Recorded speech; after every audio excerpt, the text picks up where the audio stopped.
again everyone, bertemu lagi dengan saya dalam video tutorial kali ini yang akan membahas mengenai salah satu tense yang banyak kita gunakan dalam percakapan sehari-hari atau mungkin juga dalam kegiatan kita menulis. Ya, betul sekali. Simple present tense. Fun and easy learning with Morita. Oke, pertama-tama kita akan membahas mengenai apa saja fungsi dari simple present tense. Fungsi yang pertama dari simple present tense is to express present habitual actions, menjelaskan atau mendeskripsikan suatu kegiatan yang secara teratur terjadi atau dilakukan sehingga sudah menjadi kebiasaan. The second function is to express present facts and general truth, menceritakan suatu fakta saat ini atau kebenaran umum yang biasanya berhubungan dengan peristiwa-peristiwa alam. And the third one is to express future scheduled events. Jadi yang ketiga adalah untuk menjelaskan suatu kejadian yang terjadi di waktu yang akan datang tetapi sudah ada schedule-nya atau jadwalnya. Now, before we are going to see the examples of sentences, we are going to see the time signals. Kita akan lihat dulu sekarang apa saja keterangan waktu yang digunakan dalam simple present tense. Time signals yang digunakan dalam simple present tense diantaranya adalah every, bisa every day, every week, every month, every year, etc. Kemudian on Mondays, on Tuesdays, on Wednesdays, etc. In the morning, in the afternoon, in the evening. At noon or at night, once a week, twice a year, 3 times a day, 4 times a month, etc. Nah, time signals ini atau keterangan waktu ini akan diletakkan pada akhir kalimat. Tetapi sometimes kita bisa juga letakkan itu di awal kalimat apabila kita ingin menekankan waktu terjadinya peristiwa. Tetapi generally, time signals itu adanya di akhir kalimat. Oke, lalu ada adverbs of frequency. Adverbs of frequency adalah merupakan kata keterangan yang menyatakan kekerapan. Seberapa sering suatu pekerjaan atau suatu action kita lakukan atau suatu peristiwa terjadi.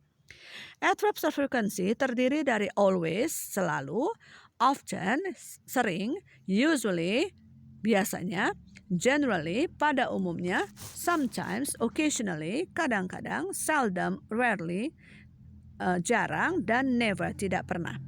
Perbedaan antara adverbs of frequency dengan time signals adalah kalau time signals tadi terletak di akhir kalimat, adverbs of frequency tidak ditemukan di akhir kalimat atau di awal kalimat, melainkan sesudah to be atau sebelum verbs. Oke, sebelum kita berbicara tentang to be dan verbs, kita akan lihat dulu beberapa contoh kalimat yang akan mengekspresikan ketiga fungsi yang kita sudah bahas tadi.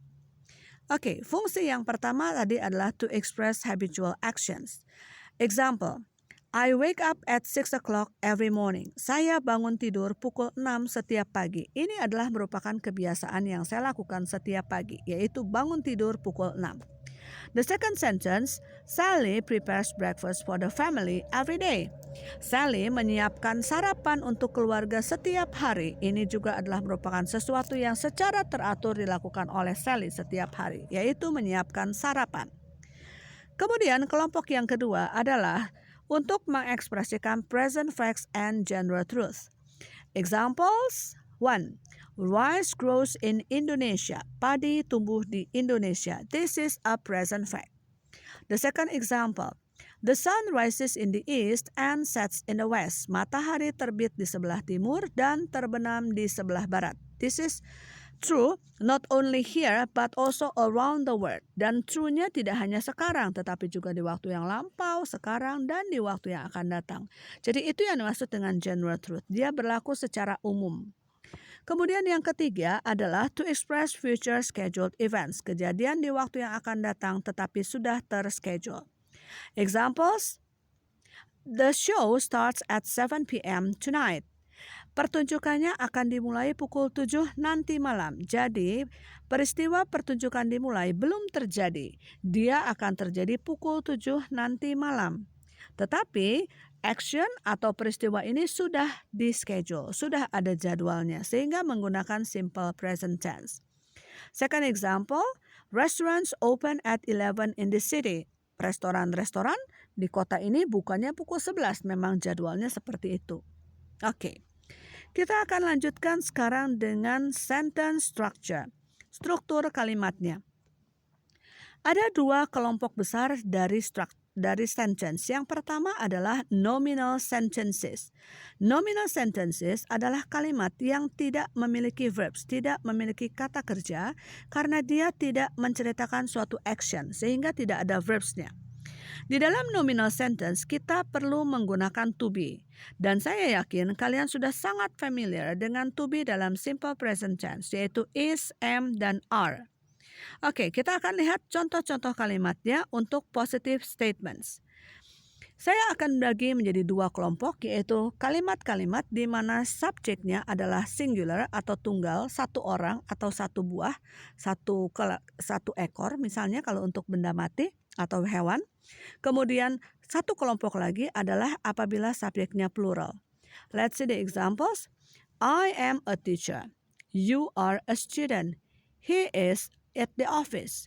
She is very beautiful. It is a good film.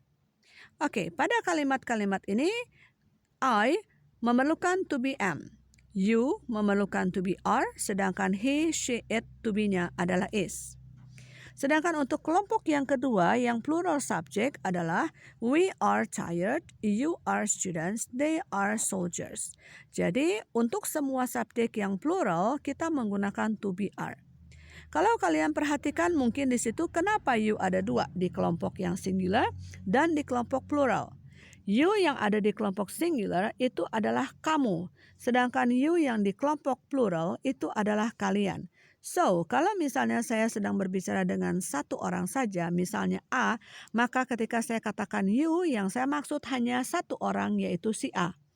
Tetapi ketika saya sedang berbicara kepada A, B, C, D, berarti ketika saya bilang you, maka saya yang maksud adalah keempat orang itu, A, B, C, D. Kalian, bukan kamu. Oke? Kita akan lanjut. Yang berikutnya adalah negative sentences. Bagaimana kalau kita mau membuat kalimat negatif, ingin menidakkan suatu statement? Piece of cake, karena kita tinggal menambahkan not saja di belakang to be-nya. Oke, let's see the examples. I am not a teacher. You are not or aren't a student. He is not or isn't at the office. She is not or isn't very beautiful. It is not or isn't a good film. Kita lihat bahwa are not bisa disingkat menjadi aren't and is not bisa disingkat menjadi isn't. Tetapi tidak demikian halnya dengan am not. Am not tidak pernah bisa disingkat menjadi amn't. Oke? Jadi am not itu full construction. Jadi harus full bentuknya, tidak bisa disingkat. Kemudian untuk yang plural juga sama saja. We are not or aren't tired. You are not or aren't students. And they are not or aren't soldiers. Oke, cepat saja kita masuk ke kelompok yang berikutnya. Kalimat tanya atau interrogative. Untuk kalimat tanya, kita tinggal memindahkan to be ke awal kalimat di depan subjek. So, kalimatnya akan menjadi am I late? Are you at school? Is he an actor? Is she your sister? Is it his chair? Is it his car? Lalu untuk kalimat tanya yang subjeknya plural juga sama. Kita tinggal pindahkan to be-nya ke depan. Jadi, are we on the right track? Are you okay? Are they busy? Oke, kita akan lanjutkan sekarang untuk struktur kalimat yang kedua, yaitu verbal sentences. Verbal sentences adalah kalimat-kalimat yang menceritakan suatu action. Sehingga di dalam kalimat verbal sentence, kita mempunyai verbs. Bentuk verbs dalam simple present tense ada dua, tergantung dari subjeknya. Untuk subjek he, she, it, kita menggunakan kata kerja mendapatkan akhiran s or es. Sedangkan subjek selain he, she, it, yaitu are, you, we, they, kata kerjanya bentuk pertama. Saya ulangi lagi, dalam simple present tense ada dua bentuk kata kerja tergantung dari subjeknya. Apabila subjeknya he, she, it, maka kata kerjanya ditambahkan dengan s or es. Tetapi apabila bukan he, she, it, yaitu are, you, we, they, maka kata kerjanya adalah bentuk yang pertama. Kuncinya adalah he, she, dengan it. Let's see the examples. I like Korean food, you like Korean food, but she likes Korean food, he likes Korean food, it runs very fast. Oke, kita lihat di situ untuk subjek he, she, it semua kata kerjanya mendapatkan akhiran s. Tetapi yang lainnya yaitu I, you, we dengan they semua kata kerjanya adalah bentuk yang pertama.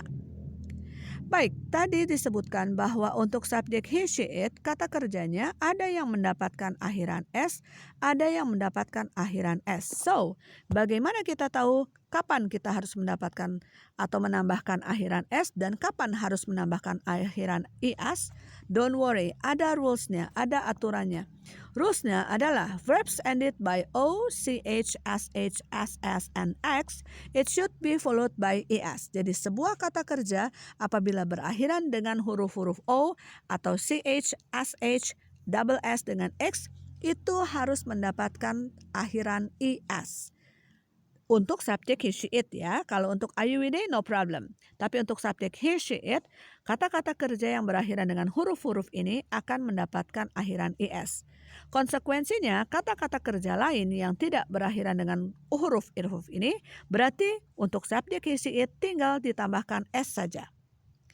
Oke, kita akan lihat contoh-contoh kata kerja yang berakhiran dengan huruf o, ch, sh, ss dengan x. Let's see, go and do. Go, goes, do, does. Berakhiran dengan huruf O. The second one berakhiran dengan huruf ch. Watch, watches, reach, reaches. The next one is verbs ended by sh. Brush, brushes, wash, washes.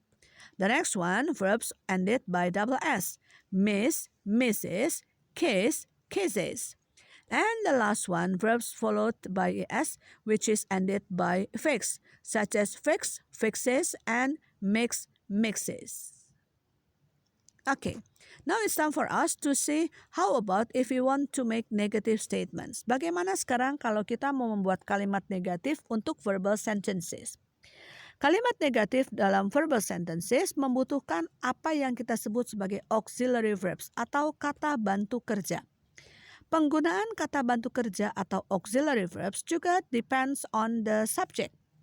Untuk subjek he, she, it kita menggunakan doesn't, dan untuk subjek are you, we, they kita menggunakan don't.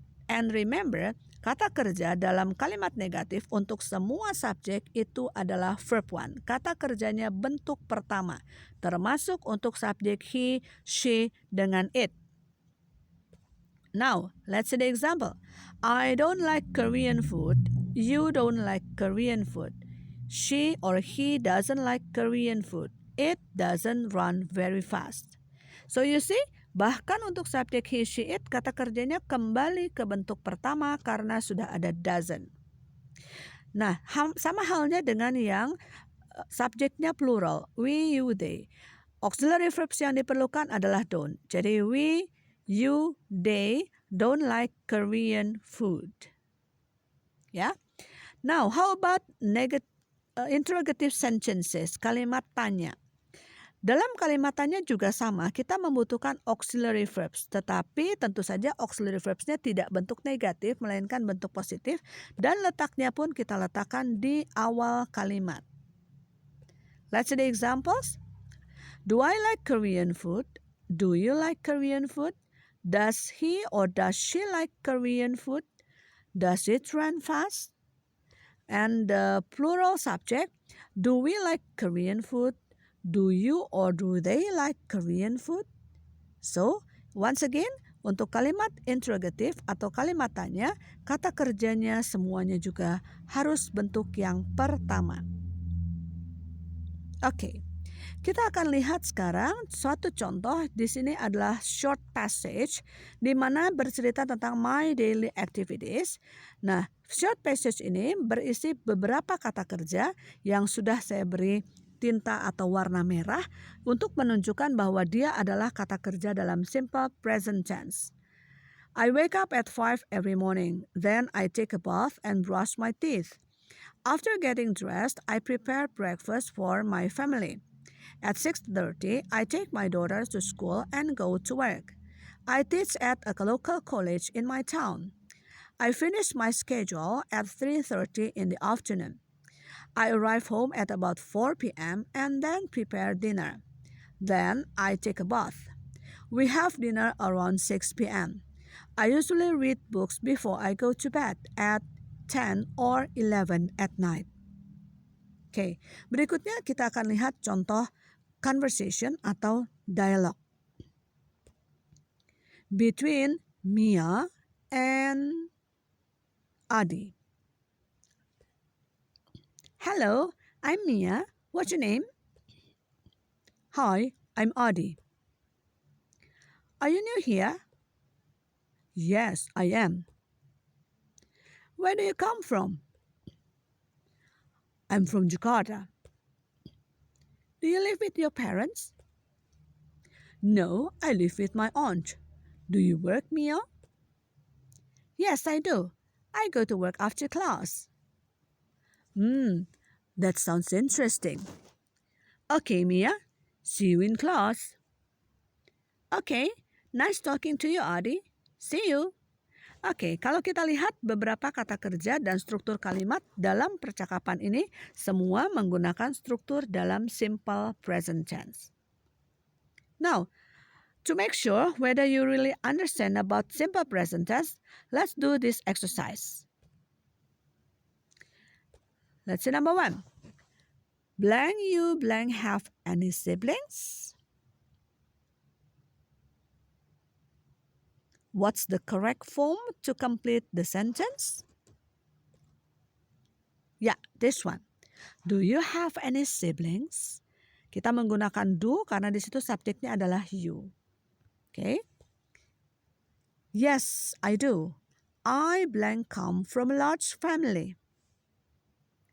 How is the verb form for come? Right. We use come because the subject is I. What blank your father blank do?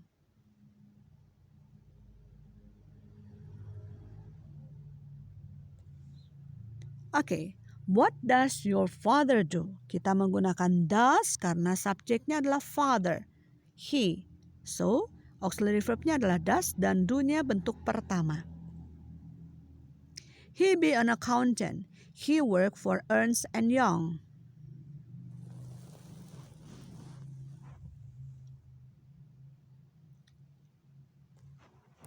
He is an accountant. He works for Ernst & Young. Jadi be di situ kita gantikan dengan is karena subjeknya adalah he. Lalu work-nya itu adalah works karena subjeknya juga adalah he. Continue to the next one. Where blank you study?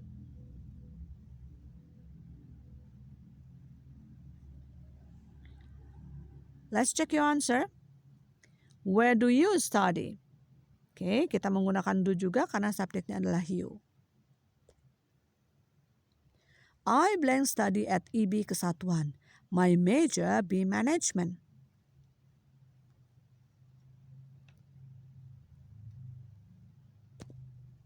This is the answer.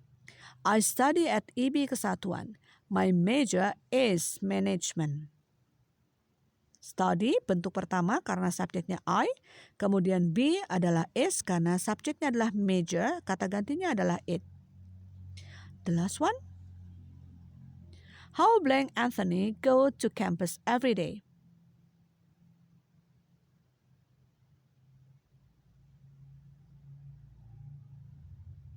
Let's check your answer again. How does Anthony go to campus every day? Kita menggunakan does karena subjeknya adalah Anthony. Kemudian kata kerja go-nya bentuk pertama. And the answer is, he blank ride his motorcycle.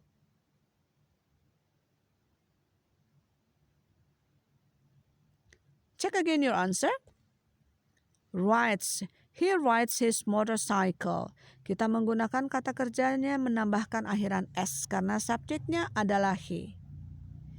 Oke, so saya harap setelah kalian mendengarkan atau menyimak video penjelasan saya beserta dengan contoh-contoh dan latihan-latihan yang barusan kalian kerjakan, mudah-mudahan video ini bisa membantu kalian untuk dapat lebih memahami tentang fungsi dan bagaimana menggunakan simple present tense. Sampai ketemu di video-video tutorial saya berikutnya. Until then, bye-bye. Stay safe, healthy, and happy.